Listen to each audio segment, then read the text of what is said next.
BA part second home science में doctor वंदना Chaudhary associate professor. आज हम पढ़ेंगे कि एनर्जी मैनेजमेंट कैसे करते हैं। जो हम काम करते हैं उसके लिए हमें एनर्जी चाहिए होती है, शक्ति चाहिए होती है। तो उस शक्ति को हम कैसे मैनेज करें कि कम से कम शक्ति लगा करके हम अधिक से अधिक काम को संपन्न कर सकें। अर्थात इस तरह से हम एनर्जी को लगाएं कि हमारा काम भी हो जाए और लक्ष्य भी प्राप्त हो जाए। जैसे शक्ति प्रबंधन, तो इसमें किसी भी काम को करने में कुछ ना कुछ मात्रा में अवश्य ही शक्ति चाहिए होती है। तो बच्चों, घर में भी जैसे आप देखते होंगे कि कहीं कुछ काम ऐसे होते हैं जिनमें ज़्यादा एनर्जी चाहिए होती है, ज़्यादा काम करना पड़ता है, ज़्यादा लोड होता है।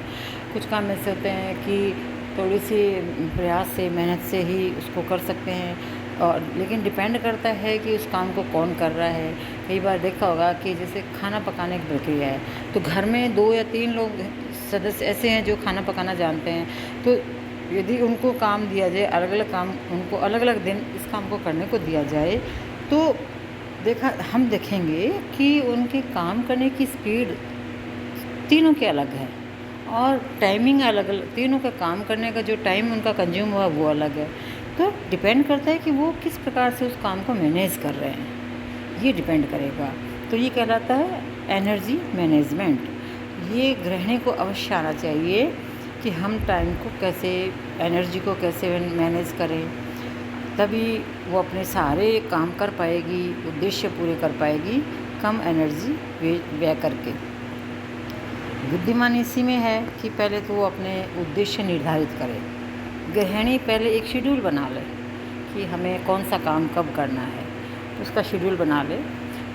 अब ये है कि शक्ति व्यवस्थापन, एनर्जी मैनेजमेंट को शक्ति व्यवस्थापन भी बोलते हैं।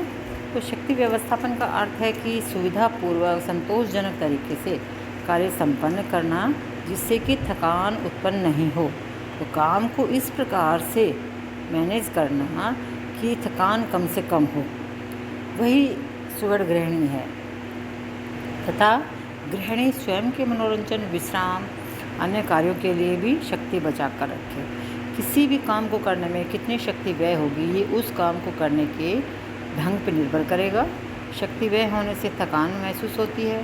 थकान का अर्थ होता है उस स्थिति से जो व्यक्ति काम करने की क्षमता में कमी ला देता है। अतः क्रियाओं की योजना ऐसे बनानी चाहिए कि बिना थके हुए, कम शक्ति व्यय करे वो अधिकतम काम को कर सके। घरेलू काम को करने के लिए कम ऊर्जा व्यय हो, इसके लिए निम्न बातों का गृहिणी को ध्यान रखना चाहिए। नंबर 1, गृह निर्माण संबंधी विभिन्न काम को संपन्न करने में कितनी शक्ति की आवश्यकता होती है।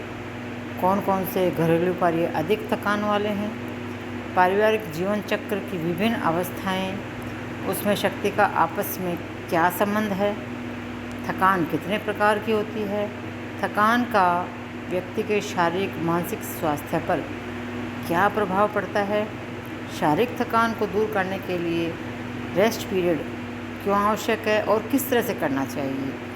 तथा शक्ति व्यवस्थापन में आयोजन, नियंत्रण, मूल्यांकन का क्या महत्व है। मतलब प्लानिंग, कंट्रोलिंग और इवैल्यूएशन, इनका तीनों का एनर्जी मैनेजमेंट में क्या महत्व है। ये सारी पॉइंट्स हमें ध्यान रखने होंगे। इन सब बातों का हमें उत्तर पता होना चाहिए। अब अलग काम करने के भी अलग अलग तरीके होते हैं। जैसे मानसिक प्रयास, उससे थकान होती है। मेंटल जो वर्क करते हैं उससे मेंटल फटीग या मानसिक थकान होती है।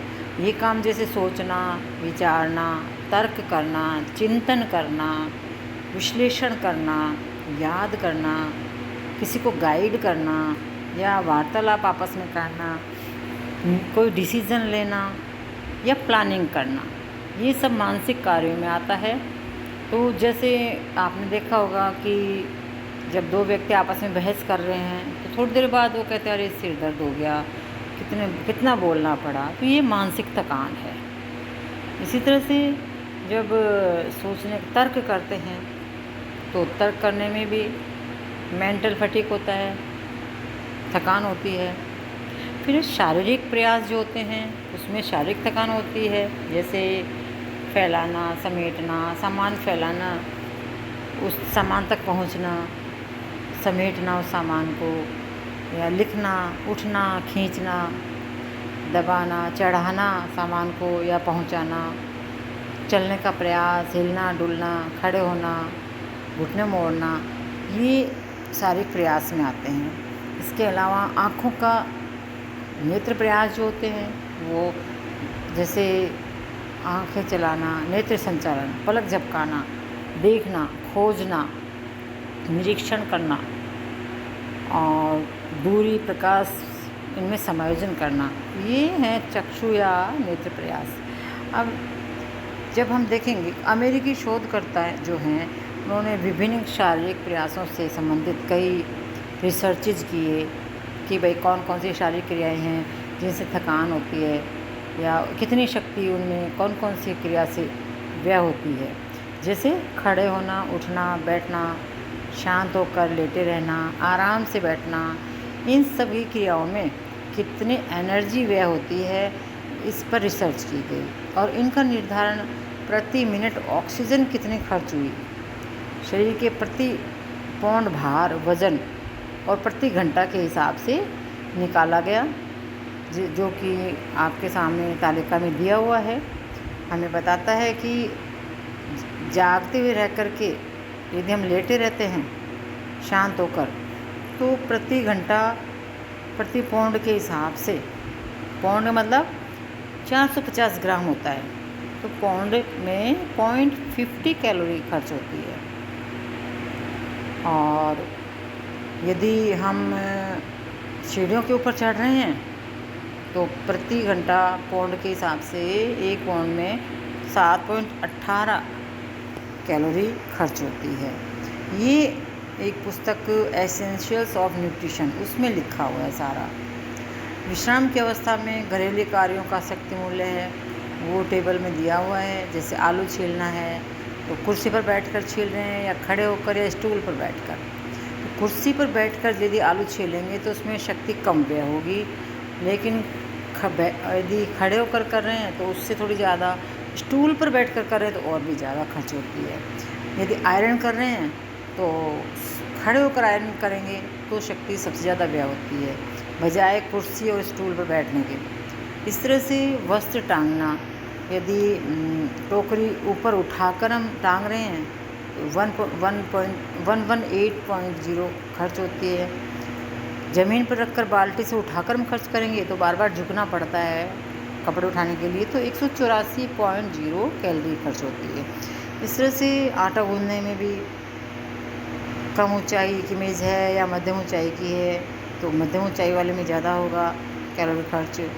अन्य तो ये डिपेंड करेगा कि हम उस काम को खड़े होकर कर रहे हैं या बैठकर, कौन सी स्थिति आराम की स्थिति है।